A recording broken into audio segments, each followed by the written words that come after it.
देवांच्या आयुष्यामध्ये अवतारामध्ये आपण पाहतो भगवान गोपाल कृष्ण किती सहन करायला लागलं. सगळं स्वीकारलं की नाही? सगळं स्वीकारलं. 2 आई, एक आई जन्मदात्री होती, अंगावरचं दूध पण नाही प्यायला मिळालं. गोकुळात गेले, फक्त 11 वर्ष राहिले, तिथला विरह सहन करावा लागला. फक्त दुःख सहन केलं तरी सुद्धा आयुष्यभर हसत राहिले. देवाला सुद्धा चुकलं नाही. आपण का रडतो? नशिबाच्या नावाने का खडे फोडतो? याच्यात काही नाही, त्याच्यात काही नाही, आयुष्यात रसच नाही, कायम नकारात्मकता जीवनामध्ये. इतकी निगेटिव्हिटी आहे माणसांकडे सध्या. 10वी 12वीचे निकाल लागले, पोरांचे चेहरे बघण्यासारखे होते. बरं, एवढे मार्क पडणाऱ्यांना पडतात तरी कसे, हा फार मोठा प्रश्नचिन्ह आहे. आमच्या काळामध्ये 80 म्हणजे खूप मार्क होते की नाही? खरं सांगा, मराठी भाषेमध्ये 99 मार्क पडूच कसे शकतात? मला कुणाला दोष नाही द्यायचा, कुणाचा विरोध नाही करायचा आहे, पण जीवनामध्ये नकारात्मकता आहे. आयुष्यामध्ये सुख आलं की आम्ही असे हुरळून जातो, असे नाचायला लागतो, आणि जरा कुठे दुःख मिळालं की तितकेच कोलॅप्स, तितकेच ढासळून जातो. माऊली उत्तर देतात, सुखी संतोषान यावे,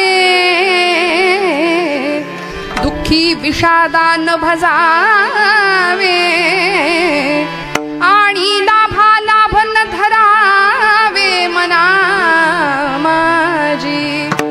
सुखदुःखे समे कृत्वा लाभा लाभो जया जयो. ही परिस्थिती आम्हाला जमेल का, राहता येईल का? तुकोबा आम्हाला हे शिकवतात, आले भागा ते करीतो तुझे न. जे आहे ते स्वीकारले देवा, जे आहे ते स्वीकारले. तक्रार कुठलीच नाही. आम्ही फार तक्रारी करतो.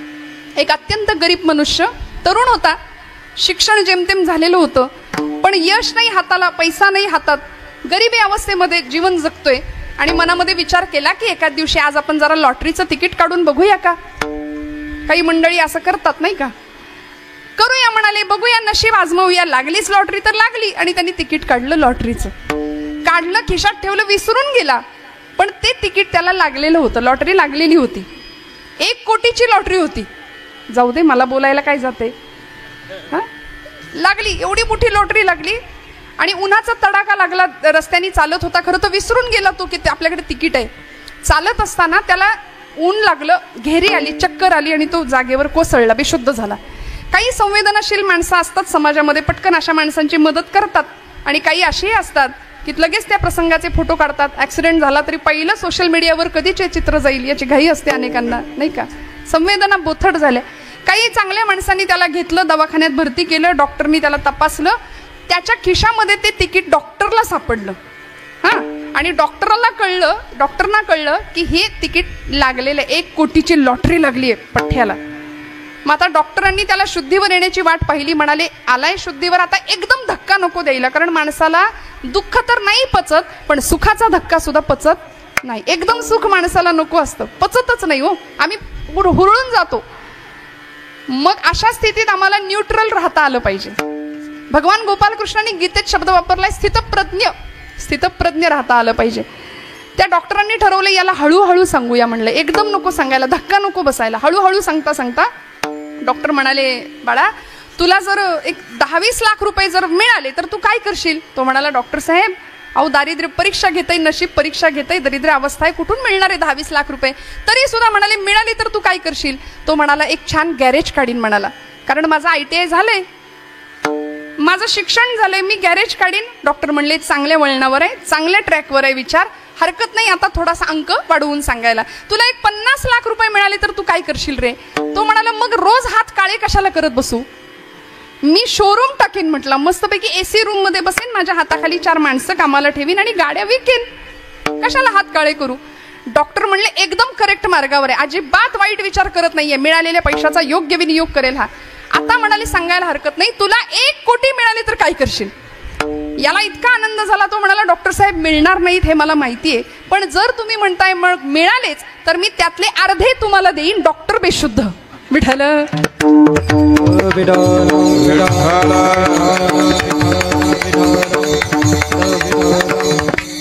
सुखाचा धक्का आम्हाला पचत नाही, दुःख आम्ही झेपवू शकत नाही.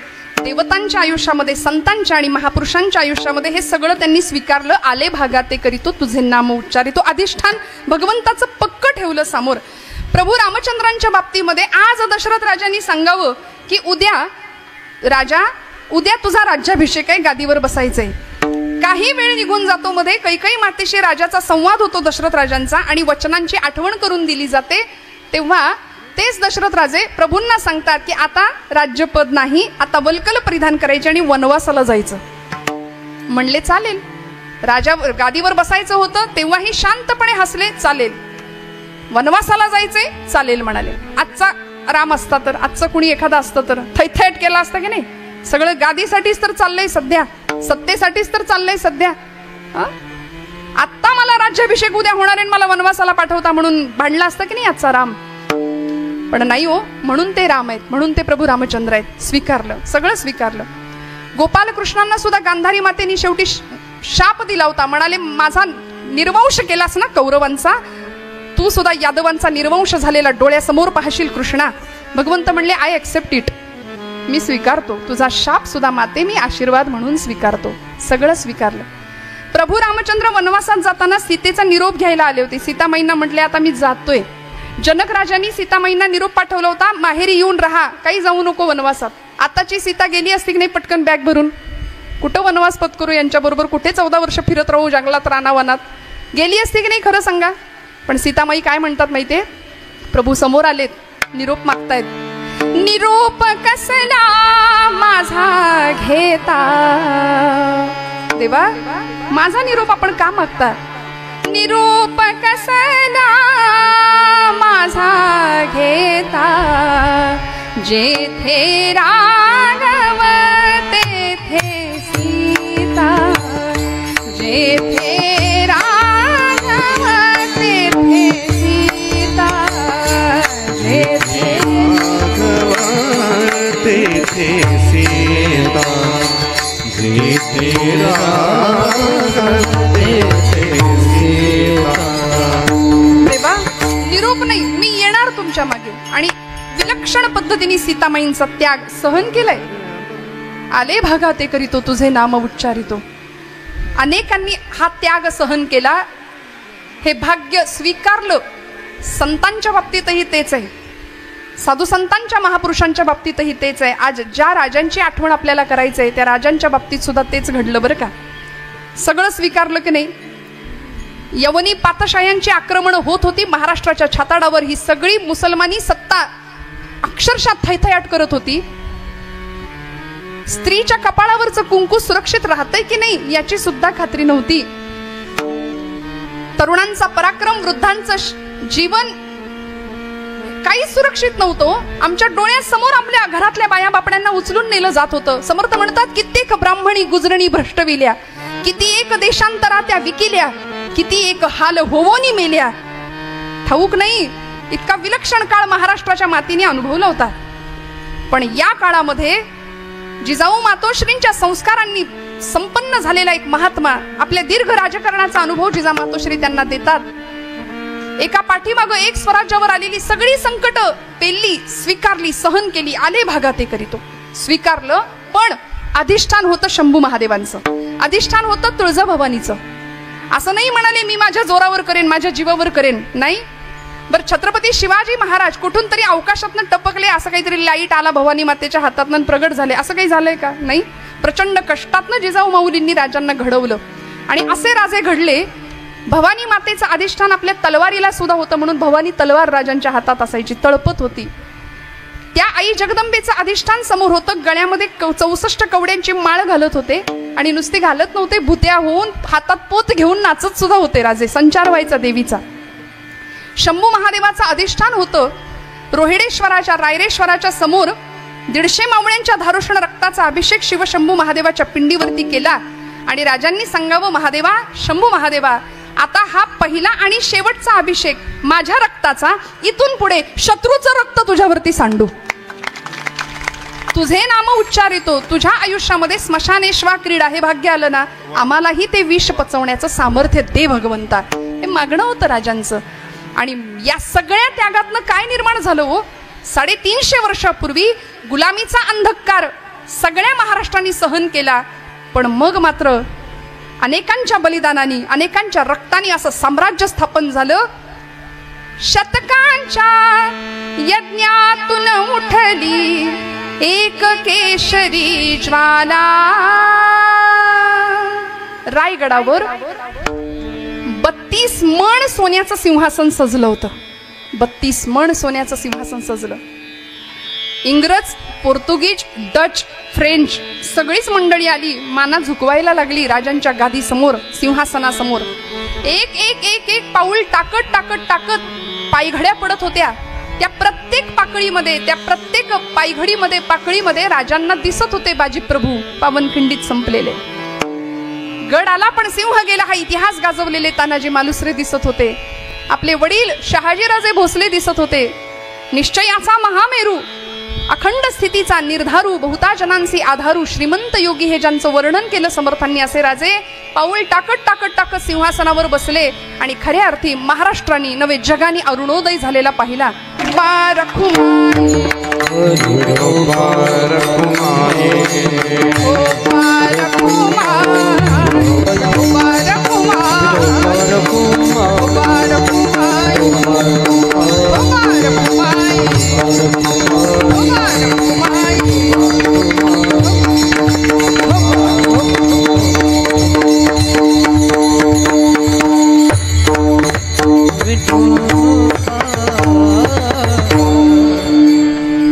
आता माझ्या भावा अंतराय नको, देवाले भागाते करीतो तुझे नाम उच्चारितो.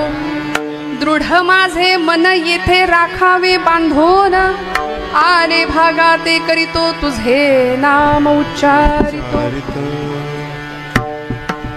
भक्तीच्या वाटेवर तुकोबरायांनी भगवंताकडे क्षेमाची याचना केली, मागणी केली.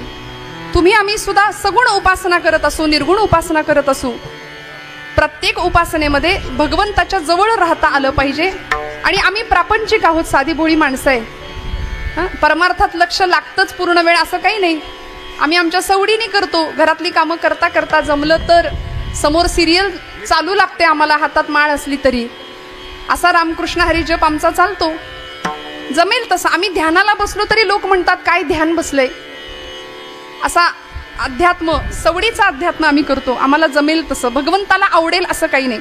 भगवंताला आवडेल असं जर आमच्याकडून अध्यात्म घडलं ना, तर आज तरुण मंडळ स्थापन होतात. गणपती नवरात्र उत्सव देवाला आवडण्याकरता जर उत्सव असेल तर त्या गणपतीच्या मागे, पडद्यामागे पत्त्यांचे डाव रंगणार नाहीत. जर देवाच्या आवडीकरता आम्ही उत्सव करत असू तर. जर देवीच्या आवडीकरता नवरात्र असेल तर फक्त गरब्याकडेच आमचं लक्ष नसेल, बरं का. 9 दिवस कुठले रंग नेसायचे याकडेच महिला वर्ग प्रभावित आणि आकर्षित नाही होणार. त्यामुळे देवदेवतांची चरित्र, त्यांची गायन, त्या चरित्राचं गायन, लीला संकीर्तन, गुणसंकीर्तन, नामसंकीर्तन तुमच्या माझ्याकडून उत्तम प्रकारे घडावं. ज्या साधू संतांनी ही वाट महाराष्ट्राला दिली सद्विचारांची, इथं सिंचन झालं. ती अक्षरे नवती देखा ब्रह्म साम्राज्य दीपिका, अर्जुना लागी चित्कळिका प्रगटली. असे एक एक अक्षर साक्षात परतत्वाला स्पर्श करणारं होतं. म्हणून संप्रदायामध्ये गाथेच्या निमित्ताने, ज्ञानोबांच्या ज्ञानेश्वरीच्या निमित्ताने साक्षात ज्ञानोबा आणि तुकोबा आमच्या सोबत आहेत याची खात्री प्रत्येकाने बाळगावी. मग जीवनामध्ये नैराश्य नाही येणार, फ्रस्ट्रेशन ज्याला आपण म्हणतो मराठीत. 2 वर्षाचं पोरगं सुद्धा खूप टेन्शनमध्ये आहे सध्या. त्याच्या हातामध्ये मोबाईल आहे, प्रचंड टेन्शनमध्ये. का? चित्त सैरभैर झालंय, विचलित झाली मनाची अवस्था. आणि ते मन इतकं घातक आहे, इतकं वाईट आहे की अध्यात्माच्या प्रांतामध्ये येणाऱ्या माणसाला त्रास दिल्याशिवाय राहत नाही. म्हणून तुकोबराय म्हणतात अभंगाच्या 3ऱ्या चरणात, दृढ माझे मन, दृढ माझे मन, दृढ माझे मन, दृढ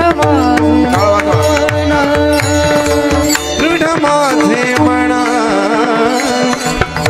दृढ माझे मन, दृढ माझे मन, दृढ माझे मन, दृढ माझे मन, दृढ माझे मन, दृढ माझे मन.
मन येथे राखावे बांधून.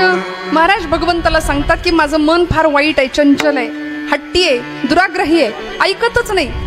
कर म्हटलं की ती गोष्ट मन करत नाही, जे नको करू नाही करायला पाहिजे ते करतं, नाही का. चंचलम ही मन कृष्ण प्रमाथी बलवत दृढम, अत्यंत दृढ आहे मन. या दृढ शब्दाचा अर्थ हट्टी या अर्थाने घेतलाय बरं का. दृढ म्हणजे हट्टी, अतिशय हट्टी आहे मन, ऐकत नाही. तुकोबराय म्हणतात हे माझं मन हट्टी आहे, ते तुझ्या पायाशी बांधून राहिलं पाहिजे. मनानं धाव घेतली पाहिजे. कुठे? मना तेथे धाव घेई, मना तेथे धाव घेई,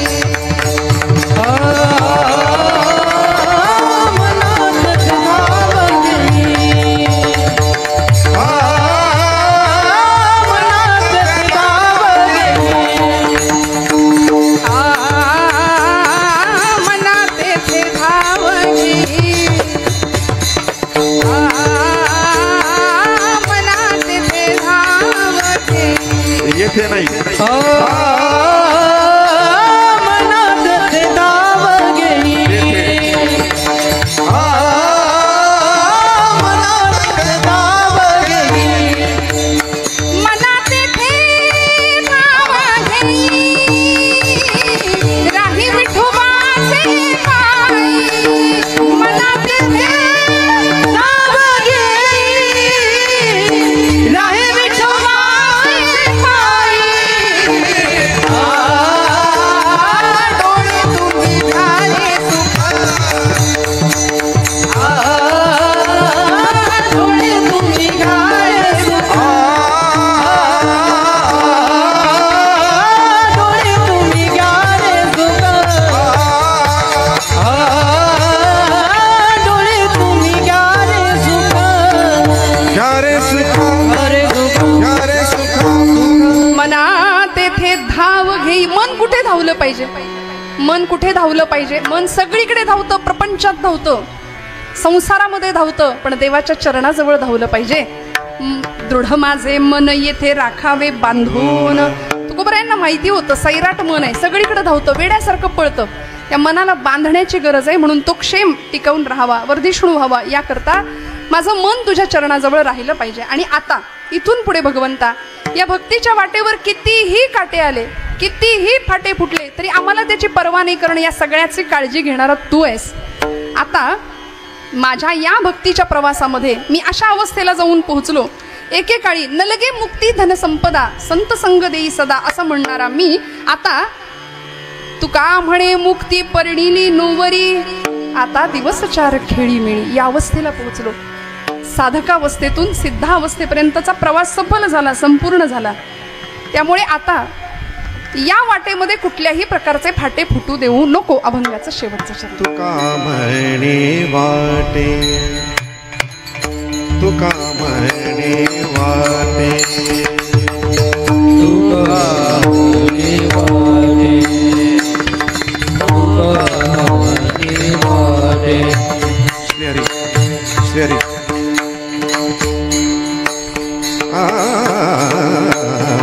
तुका म्हणे वाटे, तुका म्हणे तुका म्हणे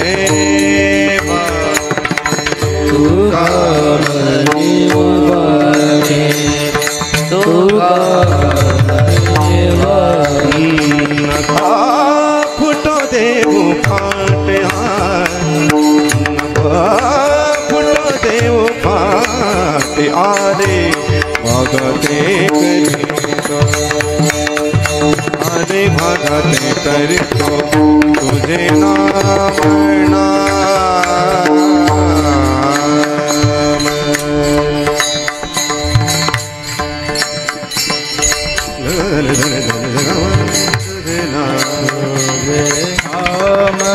उच्चारतो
नाम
तुका म्हणे वाटे नको फुटू देऊ फाटे आले भागा ते करीतो तुझे नाम उच्चारितो.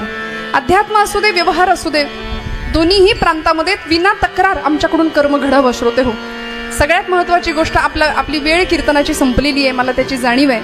आपल्या सगळ्यांचा भोजन प्रसाद व्हायचंय, वेळेत व्हायचंय. आणि एकदा पोटोबा आठवला की मग काही नाही, मग काहीच नको असतं, ठीक आहे नाही. त्यामुळे घड्याळाला फार पुढे जाऊ देणार नाही. सगळ्यात महत्त्वाची एकच गोष्ट, आज दिवस असा आहे राज्याभिषेकाचा, हिंदू साम्राज्य दिवस आहे. आम्ही सगळी मंडळी हिंदू आहोत हे दुर्दैवाने याचा विसर पडतोय. स्वातंत्र्यवीर सावरकर म्हणायचे, मला इंग्रजांची भीती मुळीच नाही, मला अन्य पंथीयांची मुस्लिमांची भीती नाही, मला हिंदू द्वेष्ट्या हिंदूंचीच भीती आहे.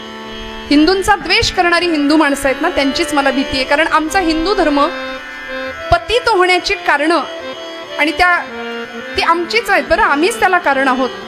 पहिलं कारण आहे, आम्ही मस्तक आमचं तिलकहीन आहे, कपाळाला टिळा लावायला तयार नाही. वाणी मंत्रहीन आहे, वाणीला मंत्राचा स्पर्श नाहीये, नाम नाहीये. हरिनाम प्रक्षाळी जिव्हे ते म्हटलंय. दिवसभर आम्ही जी वाणीनी पाप करतो ती पाप धुवून काढण्याचं काम नाम करतं, म्हणून तुझे नाम उच्चारितो, ते नाम मुखात यावं. आमचं मन श्रद्धाहीन आहे आणि हात शस्त्रहीन आहे. वेळ पडली तर हातात शस्त्र घेता यावं, कारण आमचे सगळे देवांचे अवतार शस्त्रधारी होते. हातात शस्त्र घ्यावं. शस्त्र पाप नास्वयेची शस्त्र पुण्य नास्वये, इष्टता अनिष्टता त्यास हेतूनेच ये. एखादी आमची तरणी ताठी पोर संध्याकाळ झाली आणि अंधार पडला, घरी आलीच नाही, तर आई वडिलांच्या काळजाचा ठोका चुकतो की नाही मला सांगा. इतका विलक्षण काळ आहे आजूबाजूला, आम्हाला सावध राहण्याची फार गरज आहे. स्वसंरक्षण प्रत्येक लेकी बाळींना शिकवण्याची गरज आहे. इथलं तरुण मंडळ चारित्र्याचा विकास, नीतिमत्ता, शुद्ध आचरण प्रत्येकाकडून घडावं, तर आम्ही छत्रपतींच्या महाराष्ट्रात राहतो असं मोठ्या अभिमानाने म्हणू शकतो. आज राज्याभिषेक दिवस आहे राजांचा. रायगडावर असं सिंहासन सजलं होतं की आमच्याही माना त्यांच्या समोर झुकल्या गेल्या, कायम झुकल्या जाव्यात. त्यांच्या चारित्र्याचा गौरव संबंध महाराष्ट्रांनी केला, आमच्याकडूनही तो वेळोवेळी व्हावा. आज या शनी जयंतीच्या पर्वकाळाच्या निमित्ताने झालेली सेवा भगवंत चरणावर समर्पित करते. आपण सर्व पाथरे ग्रामस्थ, माता भगिनी,